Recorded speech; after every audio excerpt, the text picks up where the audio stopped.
Just a heads up here for this video. This one is going to be pretty ugly. I've been having some trouble with Sony Pictures with copyright stuff trying to upload this, so in order to get rid of those issues, I've heavily distorted the footage. Just wanted to give a heads up. Sorry about that. Visionary is a word which is often used to describe directors, especially when marketing their work. This use is so widespread that the word has lost much of its meaning as far as it can be applied in this context. Revisionary, on the other hand, is seldom used to pitch filmmakers in the same way, but is thoroughly descriptive of Rian Johnson's filmography. The revisionary ends of his filmmaking are made clear by Looper, which, despite being his third film, still functions as an aspirational artistic statement concerning this revisionism. Something quick I want to note here at the beginning is that because Bruce Willis and Joseph Gordon-Levitt play the same character, Joe, at different times in his life, I'll refer to the younger Joe as Joe after Joseph Gordon-Levitt, and the older Joe as Bruce after Bruce Willis, for clarity's sake. With that out of the way, the premise of the film, at least at first, seems to be based in time travel, but it quickly becomes clear that time travel is just one technological innovation amongst many.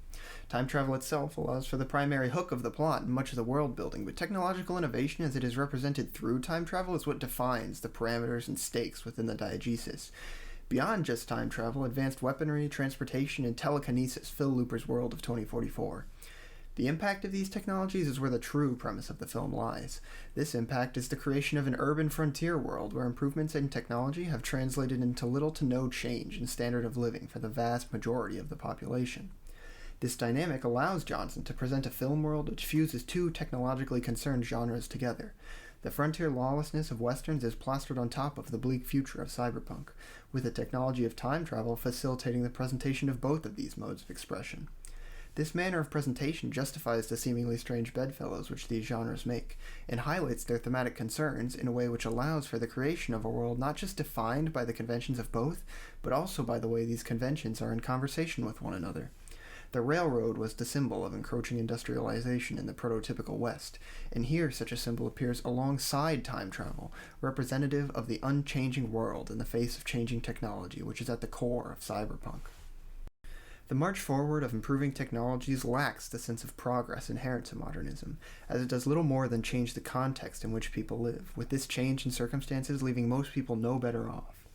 Vagrancy is the default for the vast majority of the population, and the audience is presented with visual indicators of this alongside dialogue referring to the problem of vagrancy from the very beginning of the film. The poverty of vagrancy is introduced alongside the wealth of our main character, who is a looper.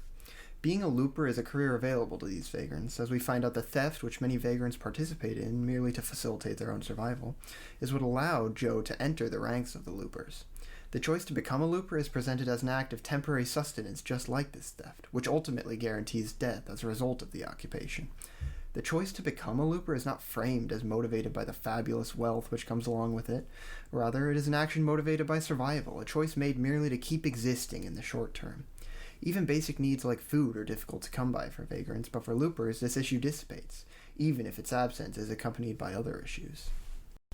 This choice, a career representing otherwise absent sustenance for those who participate, heavily frames the first act of the film and the actions of the characters who are introduced therein. The same unchanging technocratic world which incentivizes people to become loopers or gatmen fails to create a fulfilling life path for those people. These careers only allow people to escape from abject poverty, and actions within these careers only represent the same short-term existentialism which is the fickle end their actions accomplish. Actions as loopers are existential in the sense that the only meaning which can be ascribed to them is the way these actions serve to maintain one's own existence. As such, characters must apply their own framework by which to live a meaningful life if they wish to do so. This fact is an accepted one. Not only that characters must forge their own sense of meaning, but also that to do so is value positive. While few characters early on have found this meaning, the search for it is presented as noble, if fruitless for the time being. When Joe attempts to donate much of his silver to Susie, it becomes clear that such an action would serve no one, but also indicates that the extension of his own existence which the silver represented to Joe has become a purpose which no longer provides him gratification. From this search for meaning emerges the main theme of the film, the idea that resistance to meaningful change is futile and destructive. This theme is primarily investigated through the characters of Kid Blue, Joe, and Bruce. It first enters into the film when Bruce and Joe meet in the diner. We already know that Joe is searching for greater meaning than to simply exist, racked with existential dread thrust upon him by his betrayal of Seth, although he is still attached to his silver and the livelihood it represents, risking his life in attempting to retrieve it.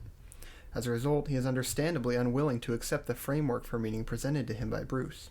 It is clear to the audience that the path forward which Bruce introduces is one which reorganizes Joe's life and provides the meaning he has yet to find himself. But Joe still sees his plans to escape as precedent over this chance at something greater. His character is stagnant not because he is unable to see the meaning in the path Bruce presents, but rather because he is inflexible, unwilling to see any change which displaces his plans as viable. Diegetically, the consequences are immediate, with Joe finding no help in his loyalty to an uncaring system, and further isolated by his alienation of Bruce. This same inflexibility quickly grows to define Bruce's outlook, however, as Joe accomplishes these changes organically, but through unique experiences. Meeting Sarah, Joe is forced to confront his drug addiction in the same way Bruce was with his wife. These conclusions, as much as Bruce presented them as the reason Joe should listen to him, a chance at a life with more than the momentary pleasures being a looper had come to represent, are values he is willing to compromise in order to be reunited with his wife. He knows Joe is being confronted in the same way he was, but refuses to accept the distinct path along which Joe finds these changes, despite the way this attitude is analogous to the one he just scolded Joe for. Bruce's inflexibility does not create the same diegetic inconvenience as it did for Joe. Rather, it leads him to kill a child. His unwillingness to accept that the meaning which can be found in the new direction Joe has taken their life in leads him to unjustifiable ends. Even as he is grief-stricken, he is unwilling to accept that any actions other than those he has taken are a way to resolve the death of his wife. He has found meaning in a meaningless world, but his unwillingness to let his vision of this meaning be malleable leads him to inhumane deeds of increasing magnitude. Kid Blue, like Bruce, is certain in the path he finds meaningful. From the first scene in which he is introduced, it is clear that being a Gatman is more than a vocation to him. It is central to his identity. For him, being a Gatman is not a mere job, it is a career, and being good at it is a calling which motivates him in scope greater than just how it can support him financially. As immediately apparent as his dedication, however, is his ineptitude which grows more and more glaring as his failures compound. Kid Blue is unwilling to recognize his own incompetence, and the consequences, like those of Bruce's actions, grow more and more severe as he grows deeper entrenched in his misguided path. As these characters begin to come together in the denouement, their actions, at least in the concrete sense, become more and more analogous. Both Bruce and Joe believe that the future can be changed, and allow this belief to shape their actions. For Joe, this means becoming a role model for Sid, even as he knows Sid to be the tyrant who killed Bruce's wife in the future. He believes Sid's fate and his own can be changed. Bruce believes Sid to be fatalistically certain to destroy him, but believes that killing Sid can change his own fate. Joe changes his framework for meaning in the present in order to change the future, while Bruce's belief in the plasticity of the future stems entirely from a stagnant viewpoint in the present. The conclusions are essentially the same, a belief that actions in the present can change what seemed to be a certain future, but the meaningful actions that these two characters take up in response to their conclusions are entirely different. The ways their views of the future map onto one another further serves to accent the differences between the ways they engage with meaning in the present. Ultimately, Bruce, Joe, and Kid Blue all share in the same fate, death, a fate which is only meaningful for Joe. Kid Blue dies because of his own incompetence, a supreme failure which prevents him from ever being able to prove himself, and a failure entirely due to his unflinching commitment to a vocation he was not suited for. For Bruce, death is equally meaningless. Because of his unwillingness to allow Joe to shape their life, not only was he deprived of his future with his wife, but that future ceases to ever have existed. Joe, unlike either of his counterparts, is able to choose his death. This choice represents his acceptance of change in contrast to the static attitudes of Bruce and Kid Blue. Joe even remarks on this, highlighting how his choice fosters change, while the other characters aim to merely facilitate an existence they were already familiar with. And the path was a circle. Round and round.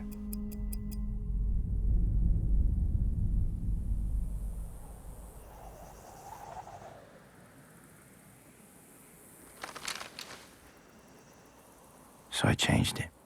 Additionally, Joe chooses to give up the sustenance that his earlier attitude represented in favor of a meaningful death. He, unlike Bruce, is willing to give up what he found with Sarah in order to keep her and Sid safe. The idea of accepting meaningful change applies not only to the story of Looper, but also to the filmmaking. The fusion of genres which was the basis for the world within which these ideas were placed represents meaningful revision of these genres. Little in the film, be it elements of the world, character archetypes, or story beats, can be described as truly original. But the ways these elements are incorporated and tied together represent synthesis, which is the same forward-looking framework for change which the film thematically celebrates. In this sense, Looper is also largely a continuation of ideas Rian Johnson first introduced in Brick. That film fused noir and coming of age in the same sense which Looper does so with westerns and science fiction. Additionally, the relationship between Kid Blue and Joe is identical to that which their counterpart characters, played by the same actors, share in Brick. Because of this, the idea that change can provide meaning and the application of that idea to the medium of film is one which is tied to Rian Johnson's catalog as a filmmaker by the way that catalog is organized around Looper. The film certainly can be viewed in isolation with critical and thematic engagement, but the way these elements are introduced adjacent to other works of Johnson's allows him to present this revisionism as a central goal and organizational principle for his work in general. In this sense, Johnson is a perfect choice to direct a Star Wars film or films in the 21st century. The original trilogy redefined how films are marketed, how science fiction is presented as a genre, and profoundly reshaped Hollywood more generally. Many elements of the presentation, such as the style of exposition and framing of the characters within the world have, additionally, become impossible to incorporate into a new Star Wars film because of how exhaustingly the world within which these stories take place has been detailed subsequently. As a result, it is difficult for new ventures into Star Wars media to recapture the spirit of these films while still working within the expectations set for Star Wars. What director is better suited to take on this task than that whose filmmaking aims to recontextualize and revise already existing ideas in order to give them reinvigorated purpose? While many were disappointed or frustrated with The Last Jedi, the promise of a Star Wars film which investigates the broader significance of Star Wars going forward is one which invigorated me far more than any other concept for a Disney Star Wars project could. As much as the film was imperfect, and I am not invested in talking about Looper merely to defend The Last Jedi, it conceptually represents an extension of Johnson's filmmaking vision as he presented it in Looper. His take on a franchise which is ingrained deeply into both pop culture and the film industry, yet still continues to be created within that culture and industry. While, once again, this is not meant to be a defense of Johnson's entry into the Star Wars canon, that film is the most pointed example of how the themes he presented in Looper double as the definitive traits of his filmmaking, and shape the direction which his catalog has taken since.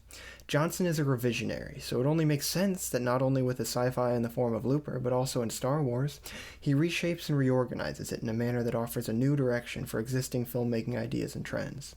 If Looper thematically is anything to go by, resisting this organization will only hurt the audience and the industry unwilling to accept such change.